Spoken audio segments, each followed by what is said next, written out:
የሃርቨርግ ቫይረስ ከጅንካ አካባቢ የተነሳው ቫይረስ ሐዋሳ እንደገባ ዳርዳርታ እየተሰማ ይገኛል። ከኤርታሌ የተነሳው ከፍተኛ ብናኝና ጭስ በጋሞራው ፍንዳታ ምክንያት አሁን ትግራይን እናም ኤርትራን ቀይ ባህር አልፎ በህንድ አድርጎ ቻይና እንደደረሰ ተሰማ። ዝርዝሩን በኋላ እናያለን። አድማጭ ተመልካቾቻችን እኛ ፈጣን ዜናዎች ነን። ሙሉ ቪዲዮውን ይከታተሉ። ቪዲዮአችንን ከተመቾት ላይክ እንዲሁም ሰብስክራይብ፣ ቪዲዮ ስንለቅ እንዲደርሳችሁ ደወል ምልክቷን በመጫን አጋሮቻችን እንድትሆኑ በአክብሮት እንጠይቃለን።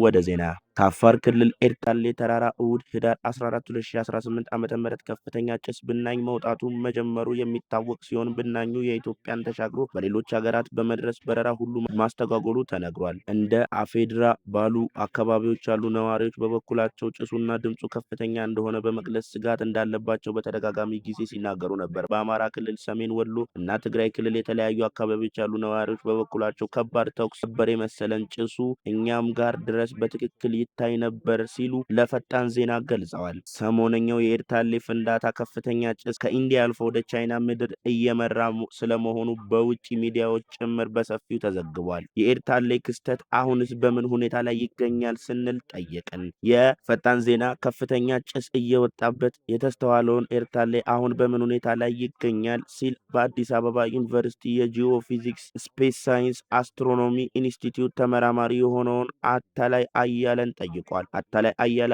አሁን ድምፁ እየቀነሰ እንደሆነ መረዳት እንችላለን። የፈሰሰ ጥልቅ አለት እስካሁን አልታየም፣ መጠነኛ ጭስ ግን ይታያል ሲሉ ገልጸዋል። በቦታው የሚገኙ የአዲስ አበባ ዩኒቨርሲቲ ስታፍ በጉዳዩ ላይ ዝርዝር መረጃ እያጠናቀሩ መሆኑን ጠቁመዋል። የሚፈነዱ ፍንዳቶች አሁን ረገብ ብሏል።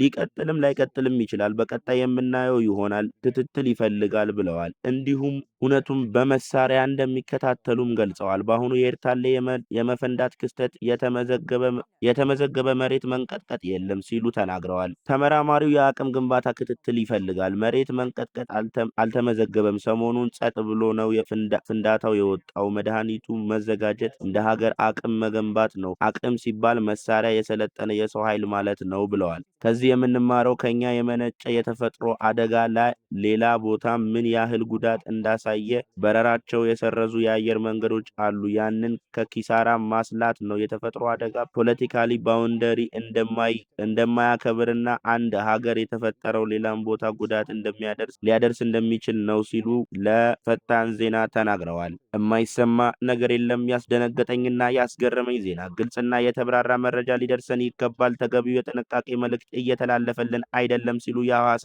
ከተማ ነዋሪዎች ተናገሩ።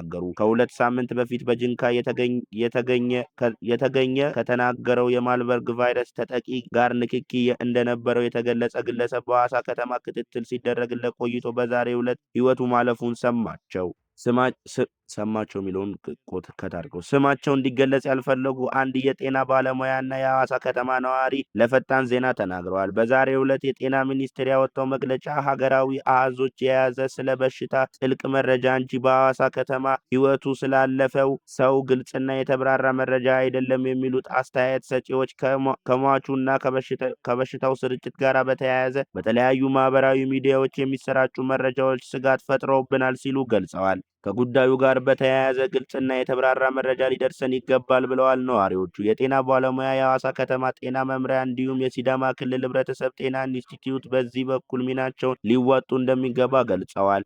ፈጣን ዜና ሞት ተከሰተበት ከተባለው ሆስፒታል ጨምሮ ከሲዳማ ክልል ህብረተሰብ ጤና ኢንስቲትዩት በጉዳዩ ዙሪያ ማብራሪያ ለማግኘት ባደረገው ጥረት ከጅንካ ታማሚ ጋር ቀጥተኛ ንክኪ እንደነበረው የተገለጸው ግለሰብ መሞቱ ከጉዳዩም ጋር በተያያዘ ጤና ሚኒስቴር መግለጫ ሰጥቷል። ሌላው ዝርዝር መረጃ መስጠት የሚችለው ጤና ሚኒስቴር ነው በሚል ምላሽ አግኝተናል። ተጨማሪ መረጃ ከመስጠት ግን ተቆጥበዋል። ጤና ሚኒስቴር የማርበርግ ቫይረስ አስመልክቶ በዛሬው ዕለት ባወጣው መግለጫ ቫይረሱ የመከላከልና የመቆጣጠር ተግባራት ተጠናክረው መቀጠላቸውን በመግለጽ እስካሁን ድረስ 73 የተጠረጠሩ ሰዎች ምርመራ እየተደረገላቸው መሆኑን ከዚህም ወጥተው በጅንካ ከተማ ህሙማን ጋራ የቀጥታ ንክኪ እንዳለው በክትትል ከተደረሰበት አንድ የሐዋሳ ከተማ ነዋሪን ጨምሮ በአጠቃላይ 11ዱ ቫይረሱ እንደተገኘባቸው በኢትዮጵያ ሕብረተሰብ ኢንስቲትዩት ሪፈረንስ ላብራቶሪ መረጋገጡን አስታውቋል። በአጠቃላይ ታማሚዎች ሕይወታቸው ያለፈ መሆኑን 5 ደግሞ